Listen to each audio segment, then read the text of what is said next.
정치권 이슈와 정책 분석을 통해 여론의 심장을 저격하고 민심의 흐름을 날카롭게 꿰뚫어봅니다. 여심 저격, 정은혜 전 더불어민주당 의원, 김혜란 전 국민의힘 대변인 두 분 모셨습니다. 반갑습니다. 네, 민주당 대선 경선 후보들이 텃밭인 호남을 찾아서 표심 경쟁을 벌였습니다. 자, 그런데 첫날 투표율이 앞선 순회 경선보다도 낮은 것으로 나타났습니다. 민주당의 권리당원 30% 이상이 몰려있는 호남 지역에서 왜 낮은 투표율이 나왔을지 이 배경을 좀 짚어볼까 하는데, 자, 그리고 오늘 3차 토론회 이후에 내일 또 호남 경선이 기다리고 있습니다. 어떤 결과를 예상하시는지 우리 정은혜 전 의원께 여쭙도록 하겠습니다. 일단 왜 이 호남 지역에서 투표율이 낮은 걸까요? 어떻게 분석하십니까? 네, 저희가 그 투표가 양일간 이루어지게 되는데요. 충청권에서는 첫날에 31%, 네. 영남권에서는 46%였습니다. 지금 호남 같은 경우는 첫날 23%대를 기록을 하고 있는데요. 사실 호남이라는 것이 민주당의 뿌리이자 심장이기도 합니다. 그런 호남에서의 투표율이 조금 저조했다는 것은 아마도 민심이 좀 깊은 숨을 고르고 있는 것이 아닌가라는 생각이 드는데요. 숨을 고른다는 게 어떤 의미입니까? 네, 지금 이재명 후보가 뭐 어대명이다, 뭐 네. 부대명이다 이런 얘기가 있듯이 어차피 이재명 후보가 당선은 될 것이다. 그리고 지금 다른 후보들과의 뭐 토론이라든지 어떤 그런 이렇게 좀 대척하는 구분이 좀 적었습니다. 네. 그런 측면에서 선택보다는 조금 관망을 해야겠다. 그리고 어떤 뭐 열정이라든지 열의보다는 숙고를 해야 한다라는 입장으로 보여지는데, 이것은 그냥 무관심이라고 보여지기보다는 최후에 더 나은 감동을 위한 어떤 한 단계의 스텝이 아닌가 싶습니다. 특히 내일 같은 경우는 이제 호남이지만 오늘 저녁에 TV 토론이 있고요. 네, 오늘 예정이 그리고 됐죠? 이제 일요일이죠. 내일 27일에 이제 최종 결과가 나타나게 되는데, 네. 아마도 그 민심의 흐름 같은 경우는 아마 이재명 후보가 후보로 당선될 가능성이 지금 높은 상황이고, 그 상황 속에서 호남 분들이 굉장히 좀 날카롭고 저희에게 항상 좀 채찍도 드시고 그러는 지역이기도 합니다. 그래서 네. 조금 더 잘해라 그런 입장이 아닐까 싶고요. 그리고 또한 또 김혜경 여사 같은 경우도 이번 주말에 또 계속 호남 일정이 있고, 이재명 후보 같은 경우는 그 K-호남 비전을 또 제시하기도 했습니다. 5.18 정신을 담은 그 헌법에 또 담겠다 이런 또 공약도 발표를 하기도 했는데, 네. 결국에는 아마도 민주당에 큰 지지를 보내주실 지역이기도 한데요. 그 부분에 있어서 조금 더 정책적으로 다가가고 그런 또 작업들이 필요하지 않을까 싶습니다. 네, 우리 김혜란 전 대변인께서는 내일 그 호남 경선 민주당 상황 좀 어떻게 예측을 하시나요? 네. 이 사실은 뭐 득표율은 별로 의미가 없죠. 투표하기만 하면은 굉장히 표는 뭐 80-90% 나올 거라고 생각을 하는데, 이게 투표율이 낮은 것은 사실은 일반적인 경우와는 달리 무관심한 건 아니고 약간 아까 말씀하신 것처럼 호된 채찍질의 의미도 있는 것 같습니다. 네. 네, 사실 호남이 항상 민주당에 굉장히 많이 몰아주고 그 중심이 되고 있음에도 불구하고 사실 발전이 좀 많이 지금 되고 있지 않아요. 그 사실은 정권을 잡아도 그 호남에 크게 지금 뭐 득을 봤다는 생각을 못 하시는 것 같습니다. 그렇기 때문에 지금 아예 이재명 후보, 지금 후보께서 이제 국가의 보루다 이렇게 말씀하시면서 호남 메가시티, AI 선도 도시로 키우겠다. 네. 또 전남, 전북에 국립의대를 신설하겠다. 이렇게 좀 상징적인 무슨 우리의 심장 이런 거보다 저 실질적으로 이 지역의 발전을 위해서 할 수 있는 네. 그런 뭔가 당근이라고 할까요? 이런 거 막 제시하면서 지금 총력을 기울이고 있는 것 같습니다. 사실 호남은 권리당원이 32% 이상이 있어서 사실 민주당에 있어서 핵심적인 그 또 상징적인 의미도 있지만, 그 수도권에 있어서는 호남 향후회가 또 굉장히 그 조직에 있어서 결집이 되거든요. 그러니까 사실 수도권 표심의 좀 근간이 될 수도 있습니다. 그렇기 때문에 지금 뭐 이재명 후보 5.18 성지로 불리는 뭐 전일빌딩 뭐 여기 가고 되게 아주 전형적으로 지금 호남에 뭐 구애하는 행보를 보이고 있습니다. 뭐 김혜경 여사도 뭐 이례적으로 뭐 이틀 이상 머물면서 행사 참여하고 있다고 하고요. 네. 아마 뭐 80% 이상, 80% 중반 이상의 뭐 득표율은 당연히 나올 것 같고, 사실 2위 다툼도 큰 의미가 없는 정도 아니겠습니까? 그래도 균형에 뭐 있어서 제가 또 소개해드리면 뭐 김경수 후보는 호남의 4위. 라는 점 어필하고 있고, 또 4위가 아니라 4위다. 4위. 네. 며느리 네. 4위 할 때 며느리 4위다. 4위. 네. 네. 그리고 또 김동연 후보는 또 전북을 에코 산업의 메카로 만들겠다. 이렇게 또 당원들 모아놓고 또 이런 얘기도 하고 이렇게 하고 있습니다. 사실 2위 다툼이 의미가 있으려면 뭐 김부겸 총리나 뭐 아니면 지난번처럼 이낙연 총리 같은 정도의 급의 그 후보가 나왔으면 좀 의미가 있었을 것 같은데 지금 사실 뭐 2위가 의미가 없을 정도로 득표율은 별 차이가 없을 것 같고 지금 저희 당이 봤을 때는 큰 흥미 없이 그냥 뭐 예견된 결과가 나오겠지만 네. 그렇지만 뭐 그냥 호남에 있어서 상징적으로 어느 정도의 그 정통성을 확보하겠다는 취지 정도로 볼 수 있을 것 같습니다. 네, 알겠습니다. 자, 여기서 지금 또 짚어봐야 할 것들이 있습니다. 이런 가운데 이재명 민주당 대선 경선 후보의 선거법 재판에 대해서 대법원이 속도를 내고 있습니다. 지난 22일에 첫 심리를 했고 24일 어제 두 번째 심리를 했는데 이게 이틀 만에 이렇게 진행이 된 게 과연 전례가 있는 것인지 궁금하고요. 이번 주에만 두 차례 길을 이렇게 연 건데 이 속도면은 대선 전에 6월 3일 전에 결론이 과연 나오게 될지 이거 좀 어떻게 보시는지 우리 김혜란 전 대변인께 여쭙도록 하겠습니다. 어떻게 보십니까? 네, 사실 이거 길 이렇게 잡는 거 굉장히 이례적인 거는 맞습니다. 전례가 있습니까?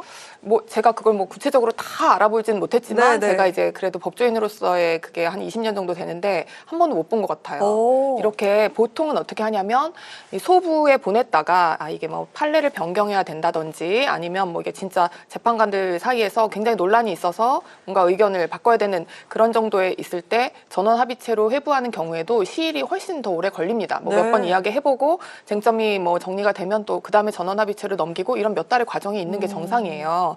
그런데 지금 뭐 2시간 만에 전원 합의체 회부를 하고 또 한 주에 지금 이례적으로 기일을 2번 잡고 이렇게 했습니다. 그런데 이제 그래서 사실 민주당도 굉장히 지금 긴장하고 있죠. 이게 무슨 일인가. 사실 또 뭐 관심 갖고 봐야 되는 상황인 건 맞는데 이게 지금 대법원에서 나올 수 있는 판결의 뭐 종류를 객관적으로 설명해 보자면 일단 상고가 기각되는 경우 그러면 이제 2심에서의 무죄가 그냥 그대로 확정이 되는 겁니다. 근데 우리가 언뜻 상식적으로 생각할 때에도 그걸 확정하려고 하는데 전원합의체로 보낼 일은 없겠죠. 네. 그러니까 상고가 2심에서 판결 잘했다 하면서 그냥 상고 기각으로 끝나는 보통의 경우 뭐 상고 뭐 불속행위라든지 아니면 심리를 한 번만에 해서 상고 기각 판결이 나온다든지 그럴 경우에 굳이 전원합의체 이걸 뭐 넘겼을 것이냐 아닐 거라고 지금 다들 생각을 하고 있고 그랬을 때 생각해 볼 수 있는 것은 이 2심 판결이 잘못되었다라는 이유로 파기하고 두 가지 경우가 있습니다. 파기 환송의 경우, 파기 자판의 경우. 파기 환송이라는 거는 고등법원에 보내서 2심 판결은 이런 점에서 잘못된 점만 짚어주고 다시 재판해라. 그래서 이제 2심 판결이 2심이 다시 심리가 시작되는 겁니다. 파기 자판은 이게 뭐 모든 증거나 사실관계가 스스로 대법원이 특별히 사실에 대한 심리를 다시 하지 않고도 판단을 할 수 있는 정도에 이르렀다고 생각하면 파기 자판을 할 수가 있는 겁니다. 그러니까 뭐 이게 유죄인지 무죄인지 뭐까지 판단을 하겠다는 거예요, 대법원이. 다시 판단하겠다는 거죠? 네. 그건 그렇게 흔한 일은 아닙니다. 거의 뭐 없다시피 한 정도 아주 희소한 확률로 가능은 하고 그런데 지금 문제는 파기 자판까지 하기에는 뭐 예를 들면 이번 대선과의 관련을 봤을 때 뭐 그 대선 후보는 5월 10일, 11일에 등록을 하게 되어 있어요. 그러면 그때까지 판결이 안 나오는 거는 뭐 너무 명확하고 예를 들어서 5월 10일에 뭐 이재명 후보가 정말 정식으로 대선 후보로 등록을 했어요. 민주당의 후보로.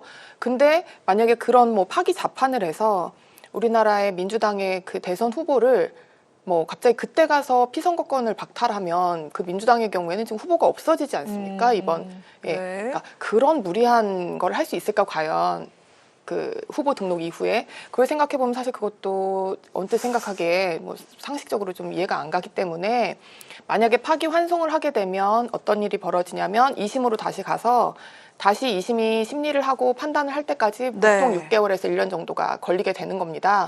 저는 뭐 파기 환송의 가능성이 높을 것이다. 만약에 파기가 되더라도 환송을 할 것이지 자판을 해서 뭐 후보를 날리는 일까지는 못하지 않을까라는 생각을 하고 있습니다. 네, 일단 파기 환송을 예상하시고 있는 것 같고요. 그리고 이렇게 좀 속도전을 내는 게 중요한 의미가 함의되는 것 같다는 생각이 들거든요. 어떻게 보십니까? 네, 아마도 뭐 우려하신 부분들도 있긴 하지만 저는 대법원이 뭐 정치 행위를 하고 있다라고 보지는 않습니다. 왜냐면 우리나라 최고의 그 이성적인 법률가들이 모인 집단이고 그래서 어떤 무리수를 두지는 않을 것으로 보여집니다. 그럼에도 불구하고 우리가 633 원칙이 있었죠. 그래서 지금 원래대로면 3월 26일에 그 항소심 선고가 나왔었고 그때 그 3가지 의혹에 대해서 전부 무죄가 나왔습니다. 그 당시에 그렇다면 3개월 뒤면은 6월 26일입니다. 그래서 6월 26일쯤 원래는 결과가 나오지 않을까 싶었는데 벌써 지금 굉장히 두 번이나 네, 또 심의를 하는 이런 상황이 되었는데요. 제가 좀 데이터를 살펴봤더니 과거에 그 형사상고심 2419건 중에 파기자판이 된 건수는 15건입니다. 네. 그렇다면 0.073%인데요. 굉장히 적은 비율인 거죠. 사실은 굉장히 파기자판이 되기 어려운 상황이다. 이게 과거에 뭐 판례를 봐도 그렇고 좀 쉽지 않은 상황인데 그럼에도 불구하고 대법원이 왜 지금 이 시기에 이렇게 빨리 이렇게 또 심의를 하게 되었냐 봤을 때는 어느 정도 그 사법부가 과거에 저희가 이제 내란과 관련해서 지금 헌법재판관들이 이제 또 내란을 또 인정을 했고 또 관련해서 대통령이 탄핵 파면을 당하는 사건이 있지 않았습니까? 네, 네. 그런 것과 같이 지금 대법원에서도 더 이상의 좀 이런 억울한 일이 없도록 정치적으로 억울한 누명을 쓰거나 그런 어떤 정치 검찰의 희생양이 되는 일이 없는 그런 사례를 만들고자 함이 아닌가라는 생각이 좀 듭니다. 네, 알겠습니다. 자, 그리고 국민의힘 측 이야기도 좀 들어볼까 하는데 국민의힘은 2차 경선 토론회가 이틀째 지금 이어지고 있습니다. 오늘은 한동훈, 홍준표 후보가 서로를 토론 상대로 지목을 하면서 설전을 4시간 동안 벌였는데 찬탄과 반탄을 대표하는 두 후보가 아니겠습니까? 자, 이 토론을 어떻게 보셨는지 이번에 우리 정은혜 전 의원부터 한번 좀 들어보도록 하겠습니다. 우리 국민의힘 네. 후보 토론회 어떻게 보셨습니까? 일단은 국민의힘 후보 토론회는 2025년 대한민국의 네, 대통령 후보의 TV 토론이었습니다. 그렇죠. 대통령 후보의 TV 토론이었는지 저는 사실 이게 초등학생들이 볼까봐 좀 걱정이 될 정도의 그런 단어들이 오고 갔는데요. 특히 그 한동훈 홍준표 토론에서 이제 홍준표 이제 후보가 얘기를 하는 내용들에서 저는 깜짝깜짝 놀란 게 많았습니다. 지금도 아마 그 방송이 지금 진행이 되고 있는데 귀한 전파 낭비를 하고 있는 것이 아닌가 그 정도의 생각이 들 정도였는데요.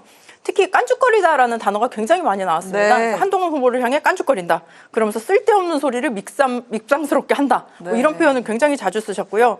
그리고 뭐 지금 대구시장으로 계신데 내가 대구시정은 하루에 20분만 돌보면 된다. 뭐 이런 얘기도 하셨고요. 그리고 국회의원은 지역구를 위한 자리다? 뭐 지역구 주민들을 위한 자리다? 사실 국회의원을 여러 번 하셨음에도 국회의원이 정말 대한민국의 헌법을 준수하고 국가를 위해서 일한다는 직책이라는 것을 모르고 계셨는지 그 부분에 대해서도 굉장히 의문스럽기도 하고요.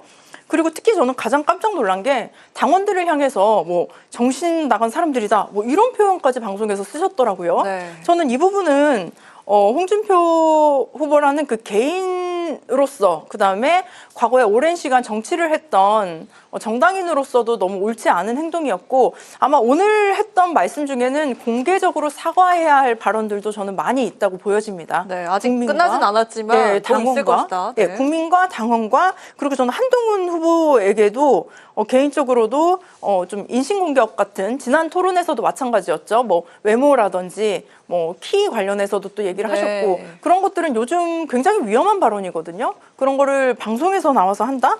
그런 측면에서 봤을 때 어떻게 보면 이게 무슨 예능도 아니고 TV 토론에서 정책을 논의할 시간에 이런 토론을 한다는 것 자체가 굉장히 좀 어리석다라는 표현을 하고 싶고요.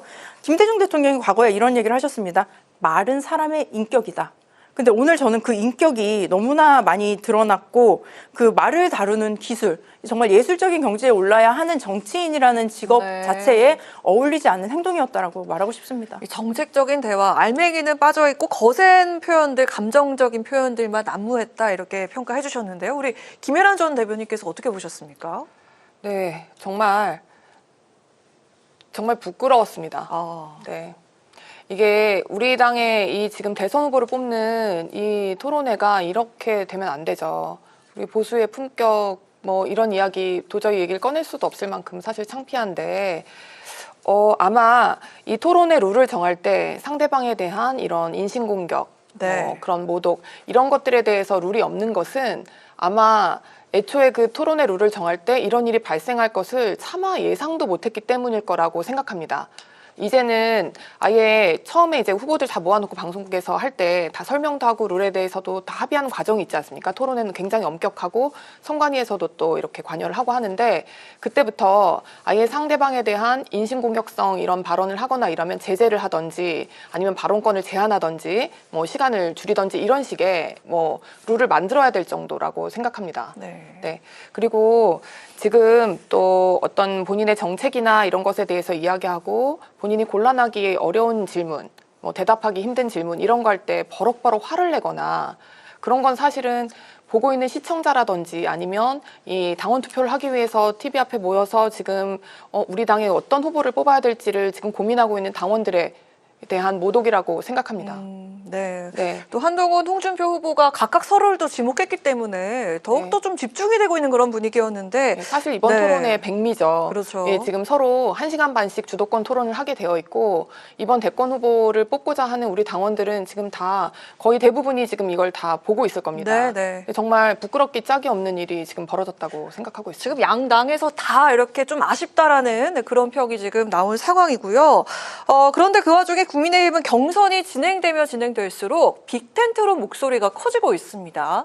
경선 후보들 모두 한덕수 대행 출마 시에 단일화를 할 수 있다 이렇게 의사를 밝혔는데요.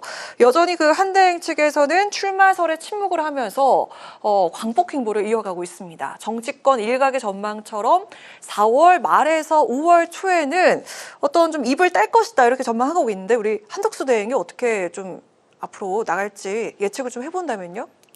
네, 지금 사실 뭐 결국에는 빅텐트 뭐 이거 뭐 다 받아들일 수밖에 없긴 할 겁니다. 왜냐하면 지금 이기기 위해서는 그 뭐 이른바 반명 연대라고 하죠. 네, 다 모여도 지금 현재 될까 말까 하다고 생각하기 때문에 다 결집을 하려고 할 텐데 지금 우리 당의 경선이 이렇게 치열하게 진행되고 있을 때 이렇게 각 후보들이 본인이 가진 장점을 어필해서 어떻게 해서든지 이기려고 지금 사활을 건 싸움을 하고 있는 이 와중에 지금 이렇게 경선에 이 김을 빼는 행위 그거 정말 이건 있을 수 없는 일이라고 생각을 합니다. 만약에 한덕수 우리 그 권한대행께서 이게 지금 이번 대권에 정말 뭐 본인이 어떤 소명의식이나 사명감을 가져서 대통령으로서 역할을 해보고 싶다고 하셨으면 충분히 지금 사퇴하고 경선에 참여할 수 있는 기회가 있었습니다. 이럴 거면 사퇴하고 들어가라는 이야기 벌써 언제적부터 나왔습니까? 네. 그런데 지금 이 경선이 진행되는 과정을 다 보고 누가 후보가 되는지 보고 그 다음에 이제 결정하겠다라는 지금 취지인 것 같아요. 지금 다음 주까지 얘기가 나오는 거 보면 그거 정말 우리 당에 대한 모독이라고 저는 생각합니다. 개인적으로. 왜냐하면 지금 우리 당원들이 당원 투표를 거의 뭐 2번 하게 되어 있어요. 네. 당원 투표라는 거는 일반 여론조사랑은 다릅니다. 여론조사는 전 국민을 상대로 뭐 몇천 샘플이기 때문에 거의 한 명 한 명이 뭐 우리 앵커님이나 제가 그 여론조사를 받아서 뭐 의사표현을 할 기회는 거의 없어요. 거의 희소하다고 보이고 아주 몇 명이 받는 거고 하지만 당원 투표는요. 그 당원 이 기간 동안에 거의 5번, 6번 계속 연락이 와서 결국에는 네. 대부분의 당원들이 판단을 해서 거기다 뽑게 됩니다. 그래서 나는 이번에 우리 당의 후보는 누가 됐으면 좋겠다는 한 표가 의사표시를 신중하다 이런 다 하는 말씀이시죠? 거예요. 네. 모두에게 기회가 주어진다는 네, 얘기입니다. 네. 그래서 우리 당의 당원들이 내 손으로 뽑은 대권 후보가 딱 뽑히자마자 바로 그럼 그거 포기하고 무소속 후보한테 넘겨라 마라 이렇게 하게 된다는 이야기예요. 저는 굉장히 부적절하다고 생각합니다. 네, 우리 정은혜 전 의원께서는 어떻게 전망을 하시는지요? 일단은 지금 한덕수 권한대행의 대선 출마설이 나오는 것 자체가 정치가 정말 언제까지 또 얼마나 혼탁해졌는지를 좀 보여주는 거울이라고 생각합니다. 국민의힘이 자신의 그 힘으로 후보를 만들 능력이 없으니까 내란 대행을 모셔오는 것이 아닌가라는 생각이 드는데 사실 국민의힘 같은 경우는 3년 전에 윤석열이라는 그 후보를 배출한 것에 대한 뼈저린 반성을 먼저 해야 하고요.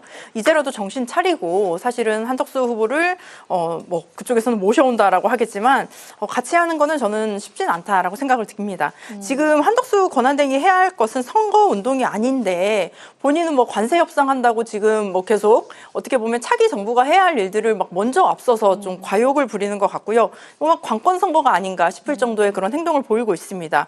제가 지금 또 보니까 그 국민의힘 후보들이 입장을 많이 바꿨어요. 그래서 빅텐트로 힘을 모으겠다는 입장들을 모두 다 말을 하고 싶은데 말씀하신 대로 국민의힘의 당원분들이 너무나 귀한 소중한 한 표 한 표를 보내고 계시는데 그 상황에서 한덕수 후보에게 꽃가마를 태우겠다? 저는 그것은 정말 말도 안 되는 얘기라고 생각을 하고요. 지금 오늘 좀 국민의힘 토론에서도 봤듯이 과거에 또 이번 주에 또 있었던 토론에서 뭐 다시 태어나면 바퀴가 되고 싶냐, 바퀴벌레가 되고 싶냐, 뭐 이런 질문까지도 하긴 했었어요. 네. 그런 TV 토론을 지금 계획하고 한덕수 후보를 뭐 한덕수 대행을 모셔오겠다, 뭐 이런 걸 하는 상황이 아니라 지금 국민들 너무 경제적으로 어렵고요, 정치적으로도 위기고 외교도 너무나 불안합니다. 이런 상황에서의 비전과 정책을 제시할 수 있는 그런 후보들이 저는 나왔으면 좋겠습니다. 네, 저희 그 시간이 얼마 남지 않았지만 이 우리 정부가 제출한 추경안 이야기를 아주 짧게 1분씩만 들어보고 마무리를 좀 해볼까 합니다. 지금 민주당은 내수 회복을 위해서 국회에서 어떻게든 증액을 이뤄내겠다 이런 입장이고요. 국민의힘은 추경 대폭 증액엔 선을 긋고 있습니다. 어떻게 과연 양당이 타협점을 찾을 수 있을지 좀 들어보도록 하겠습니다. 지금 뭐 46년 만이라고 합니다. 그 대통령 권한 대행이 이제 그 시정연설을 했죠. 이 추경의 필요성에 대해서 이야기를 했고 사실 이 부분은 굉장히 공감하신 분들 많았을 겁니다. 지금 이렇게 힘든 여러 가지 정부 재정이 너무나 필요한 사람들에게 이게 빨리 미치게 하기 위해서 신속하게 우리가 지금 빨리 심의 의결이 필요하다는 점에 대해서는 공감을 하고 있으니까요. 예. 뭐 협치의 차원에서 빨리 의결이 되었으면 좋겠습니다. 네, 역시 짧게 부탁드리겠습니다. 네, 지금 위기를 타개하기 위해서 더불어민주당은 35조의 추경을 제안을 했는데 국민의힘에서는 12조의 추경을 얘기를 했습니다. 이것은 마치 그 막 집이 불이 타고 있는데 물이 아깝다고 물을 안 쓰고 있는 거랑 저는 같다고 생각을 하는데요. 재정 건전성이라는 이유로 이런 지금 논리를 펼쳐내고 있는데 지금 중요한 것은 국민이 지금 하루라도 숨을 쉴 수 있게 그 숨통을 틔워주고 꺼져가는 경제, 그리고 경제가 너무나 지금 심장이 저는 멈출 정도의 상황이라고 봅니다. 이런 상황에서의 저는 구제와 또 우리가 지금 필요한 추경을 최대한으로 늘리는 것이 필요하다고 보여집니다. 네, 알겠습니다. 오늘 여기까지 들어보도록 하겠습니다. 다음 주가 저희 또 만나게 되는 날에는 대선 후보들 윤곽이 조금씩 더 드러나겠죠. 그때 가서 또 새로운 주제로 이렇게 토론해 보도록 하겠습니다. 지금까지 정은혜 전 더불어민주당 의원, 김혜란 전 국민의힘 대변인과 함께한 여심저격 시간이었습니다. 두 분 고맙습니다.